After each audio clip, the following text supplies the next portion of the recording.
पिछले वीडियो में हमने पढ़ा था प्रेजेंट कंटिन्यूअस टेंस का अफर्मेटिव। हम अपनी इस वीडियो में प्रेजेंट कंटिन्यूअस के नेगेटिव सेंटेंस को पढ़ेंगे। इस वीडियो में हम प्रेजेंट कंटिन्यूअस के नेगेटिव सेंटेंस के बारे में पढ़ेंगे। नेगेटिव का मतलब होता है ना, नहीं के बारे में बात हो रही है। जो नकारात्मक वाक्य होते हैं, नकारात्मक, जो हम किसी से नट रहे हो, नकारात्मक वाक्य। ऐसे वाक्य जो हम किसी को ना के अंदर जवाब देना चाहें, अगर इंग्लिश में दें तो हम उसे कैसे देंगे, हम कैसे बनाएंगे अगर ये सेंटेंस आ जाए तो। इसको बनाने का एक फॉर्मूला है जो कि आई होप कि आप सारे फॉर्मूला याद कर रहे होंगे। It's easy to make understand the sentence and tense. अगर आप अपने टेंस भूलना नहीं चाहते तो सेंटेंस को से फॉर्मूले को याद रखिए, क्योंकि फॉर्मूले पे ही बेस है पूरा का पूरा।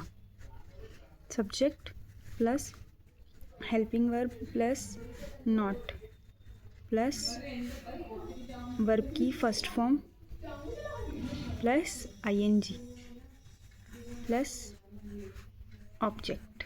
ये इसका फॉर्मूला सीधा एंड सिंपल। हर उसका एक फॉर्मूला है, हर सेंटेंस में एक फॉर्मूला आ रहा है। आप उसे याद कर लेंगे तो आपको ईजी हो जाएगा, वरना हम कितनी बार टेंस पढ़ते हैं और भूल जाते हैं।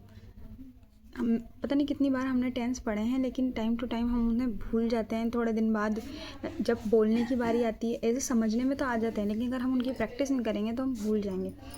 तो अगर आपको फॉर्मूला याद रहेगा तो आपके लिए ज़्यादा आसान रहेगा। ये सब्जेक्ट और ऑब्जेक्ट ये सब मैंने आपको बता दिया कि कैसे होते हैं। तब मैं आपको सीधा सेंटेंस बताती हूँ। अगर मैं बोलूँ, इंग्लिश में बोलना चाहूँ कि मैं खाना नहीं खा रही, मैं खाना नहीं खा रही या रही हूँ, कुछ भी बोल सकते हो। अगर आप रही पे भी छोड़ देते हो, रही हूँ पे भी, ठीक है। प्रेजेंट कंटिन्यूअस की बात चल रही है। इसमें हिंदी में रहा है, रही है आता है, जैसा कि मैंने आपको बताया था। इसमें सबसे पहले सब्जेक्ट आएगा, यानी कि मैं। सब्जेक्ट क्या है? मैं। बात किसके बारे में हो रही है? मेरे। आई के साथ हमेशा एम लगता है, आई एम। फिर हम लगा देंगे नॉट, क्योंकि नकारात्मक वाक्य के बारे में बात हो रही है तो इसलिए हम इसमें नॉट लगा देंगे। I am not.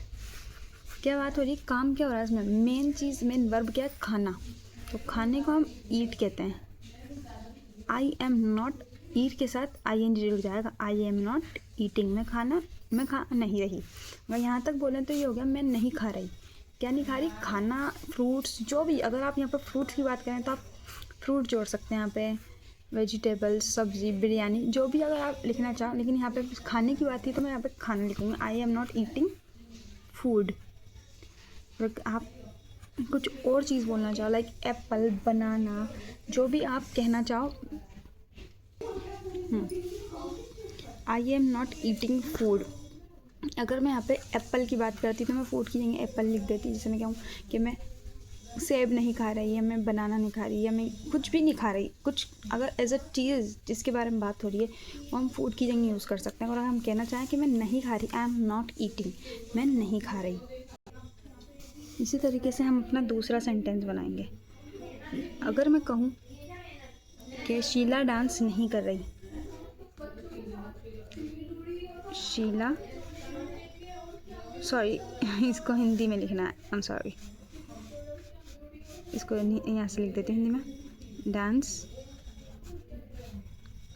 नहीं कर रही, शीला डांस नहीं कर रही। तो मैं इसको बनाऊंगी। सबसे पहले इसमें सब्जेक्ट क्या है? डांस कौन नहीं कर रहा? शीला के बारे में। बात किसके बारे में हो रही है? सब्जेक्ट वही है जिसके बारे में बात होती है, ये हमेशा याद रखना। तो बात हो रही है शीला के बारे में, तो इसलिए सब्जेक्ट हुई शीला। नाम आ गया तो इसलिए इसके साथ लगेगा इज़। शीला इज़ क्या नहीं कर रही? क्या काम करने की बात चल रही है इसमें? डांस। इसके साथ सबसे पहले नॉट जोड़ेंगे, क्योंकि नकारात्मक वाक्यों के बारे में बात चल रही है। Sheela is not. फिर क्या बात हो रही है? डांसिंग। डांस के साथ आई एन जी जुड़ जाएगा तो हो गया dancing. Sheela is not dancing. तो ये गलत हो गया, ये सेंटेंस ही गलत हो गया, क्योंकि Sheela is not dancing, Sheela dance नहीं कर रही। करना लगाना पड़ेगा, तो इसलिए आप इसको बोलोगे Sheela is not do dancing, doing dance, sorry, doing dance. This is the right sentence. Sheila is not dancing. That's not the correct sentence. Sheila is not doing dance. That's the correct sentence. क्योंकि कई बार मैंने देखा है ये mistake होती हुई, तो इसलिए मैंने यहाँ पे करेक्ट करने के लिए आपको बताया है. थर्ड, क्योंकि यहाँ पे अभी मैंने एक एम का ले लिया, तीनों हेल्पिंग वर्ब बताऊँगी. एक एम का बना दिया, एक इज़ का बना दिया, तो एक आर का बनाती हूँ. हम घूमने नहीं जा रहे. अगर मैं कहूँ तुमसे कि हम घूमने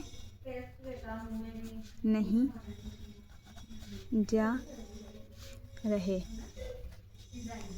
अगर कोई मुझसे पूछे कि आप कहाँ जा रहे हो, घूमने जा रहे हो, कि हम घूमने नहीं जा रहे, इस तरीके से अगर मैं सेंटेंस किसको इंग्लिश में बोलना चाहूँ, तो इसमें सबसे पहले बात किसके बारे में हो रही है, सब्जेक्ट क्या है, ये देखें आप, किसके बारे में बात हो रही है, कौन है सेंटेंस में, कौन काम कर रहा है, हम. तो हमको इंग्लिश में बोलते हैं वी. वी के साथ हमेशा हेल्पिंग वर्ब आर आती है. वी आर, जैसे कि मैंने आपको बताया था, फर्स्ट पर्सन लगता है. वी आर नॉट, आर के साथ लग जाएगा नॉट. We are not. जाने को बोलते हैं गो, तो गो के साथ वर्ब है गो. क्या काम हो रहा है, जाने का. गो के साथ आईएनजी लग जाए, going. We are not going. कहाँ पे जाने की बात हो रही है, घूमने. टू विजिट, टू पिकनिक, कुछ भी लिख सकते हो आप.